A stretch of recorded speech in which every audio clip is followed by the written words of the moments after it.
Hi friends, అందరికీ sorry అండి. ఎందుకంటే ఈ వీడియో పెట్టడానికి చాలా లేట్ అయ్యింది. ఎందుకంటే నాకైతే హెల్త్ అయితే బాగాలేదు ఫ్రెండ్స్. అందువల్ల అయితే ఈ వీడియో పెట్టడానికి చాలా లేట్ అయ్యిందనమాట. అర్థం చేసుకుంటారని అయితే అనుకుంటున్నాను. గిఫ్ట్ ఏంటి అంటే దీపు షోల్ అనే యూట్యూబ్ వాళ్ళైతే నాకు పంపించారని చెప్పాను కదండి. దీపు షోల్ అనే యూట్యూబ్ వాళ్ళైతే గివ్ అవే అయితే ఓపెన్ చేశారు ఫ్రెండ్స్. ఆ గివ్ అవేలో నేనైతే సెలెక్ట్ అయ్యాను. అందువల్ల అయితే ఈ గిఫ్ట్ అయితే నాకు పంపించారు. గిఫ్ట్ ఏంటి అంటే దేవుడి రూమ్ కి సంబంధించిన వస్తువు అన్నమాట. ఆ గిఫ్ట్ ఏంటో ఇప్పుడు మీకు నేను చూపిస్తాను, చూడండి.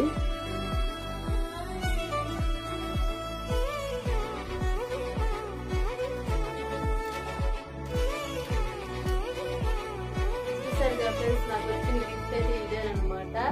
అలాగే మీరు కూడా గిఫ్ట్ అయితే పొందాలనుకుంటే దీపు షోల్ అనే యూట్యూబ్ వాళ్ళైతే ఫాలో అవ్వండి. వాళ్ళైతే గివ్ అవే ఓపెన్ చేసేటప్పుడు మీరు కూడా సెలెక్ట్ అయితే ఇలాంటి గిఫ్ట్ అయితే పంపిస్తారు. Okay friends, bye.